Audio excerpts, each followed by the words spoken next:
Hey Casper, you were up one set and then one break. Can you explain what happened after that? Is there a way to explain it? Uh, well, yeah. Like you said, set and a break. Um, Nothing more than 1-0 only, so it wasn't like I was serving for the match or anything. But it's frustrating, of course, when you feel like you're in lead, you're in control. But Hubert hit some really good returns there to break back, and I was, a double fault here or maybe a sloppy mistake here there. Made some stupid choices, so that's I can blame myself for that. So yeah, it's frustrating, but Hubert is a great hardcourt player, and I think that the first set not didn't go as I expected when he was up a break. He sort of gave it away the other way around in a way that he was up a break and gave it away to me. So first set was a bit surprising that I was able to win, to be honest. So I didn't expect to be in a 7-5, 1-0 position when I was 3-0 down in the first set. But he did some sloppy mistakes, and then he kind of erased those and played some beautiful winners and beautiful games. So yeah, he had a level that I couldn't keep up with from 7-5, 1-0. So I just have to accept it and try to look back at it and find a better solution if I play him again.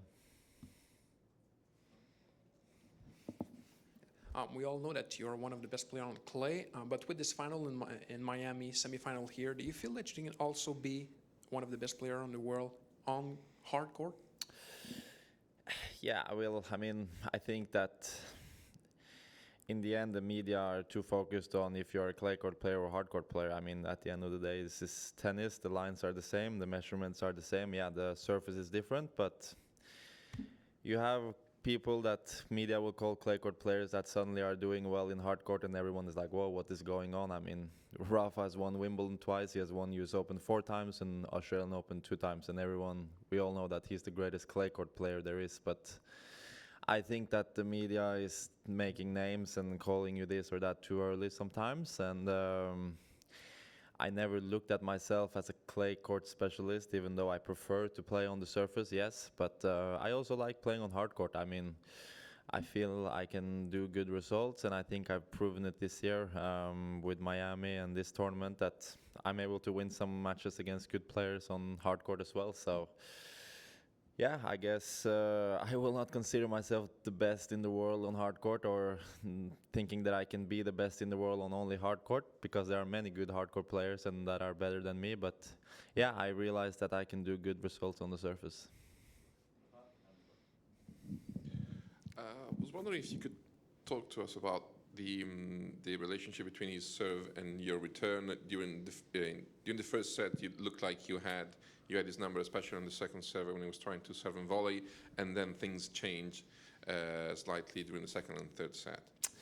Yeah, I was hitting my spots better in the first set with the return for sure, and coming from behind, love 3 down, I just said that if I want to have a chance in this set, I need to do something very good with my returns, because he's a great server, and I was able to do it. I did some great winners with the return and making a lot of the first serves back. So I was returning better in the first set for sure than the second and third. I wish I could keep it up, but Hubert, still went aggressive, even though I had passed him a couple times on when he went serve and volley. He still went for it, and I think I have to give credit to him for doing that, because when you do serve volley and the returner is doing some winners like I was able to do, it's not easy to keep doing it, but he did. So creds to him, and that's when you're standing that far back as I am vulnerable to people who are serving with serve and volley, and I know that, and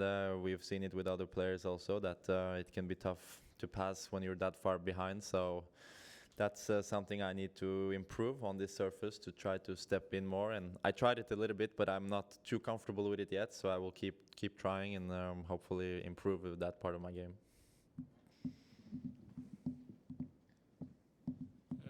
Yesterday you said something very interesting after your match about how you imagine yourself on the court. I was wondering if it is something that you do like all the time, and if you work with somebody who helps you with that? It's not something I do every match. Maybe some particular matches, yes, I do it, especially when I know that I will be playing on big center courts with full crowds, because it's not something that comes very natural to me, because I didn't do it too many times in my career. So it's just a way of me, or feeling comfortable in that scenario, that at least I've done it one time before in my head when I'm visualizing maybe the night before.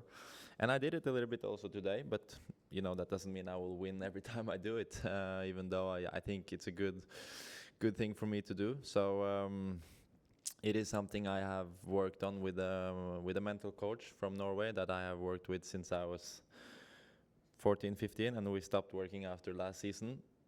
So I've had help with that for 7, 8 years of my career. So yeah, for sure, it's a tool that I have used in a positive way, I think.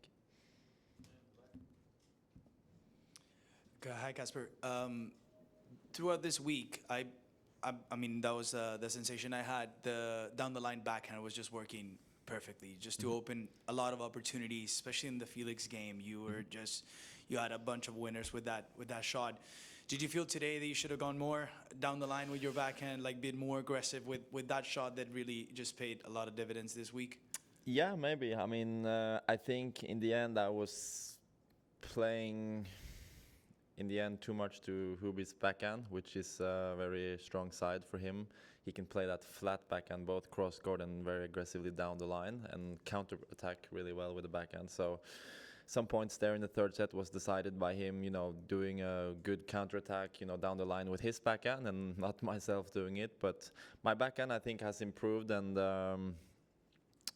when I went home from Gstaad this year, I did some small adjustments to the technical part of my backhand, because I was not happy with the way I was hitting the ball towards the end of the clay season. It was too much topspin, so the goal has been to flatten it out a little bit more, and I think I've been able to do it well this week. And it's something that doesn't come too natural to me, because I'm typically playing with a lot of topspin from both sides. But I'm happy that I've been able to play some matches where I took the ball a little bit earlier and flattened it out a little bit more and got some winners with my backhand. So I'm happy with the progress, and of course I wish I could done even better this match today, but all in all, with this week in the matches, I think I've improved it.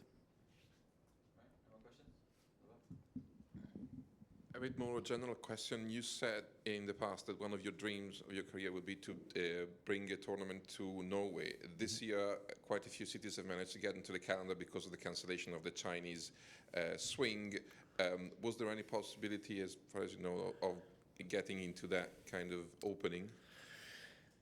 Yeah, I guess there was, but in the end, it's going to take a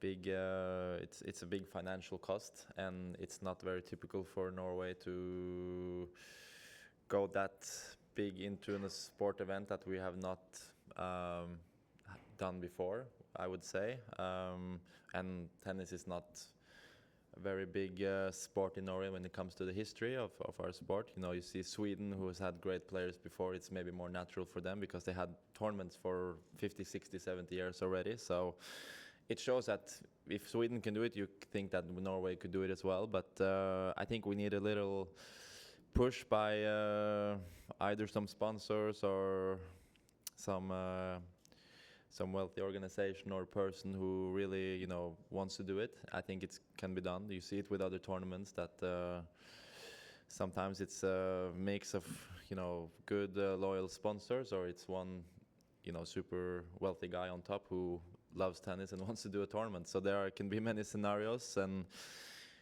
Norway, we have wealthy people because of our oil, luckily. So hopefully I should maybe call them and make them realize that tennis is a good sport to watch, I guess.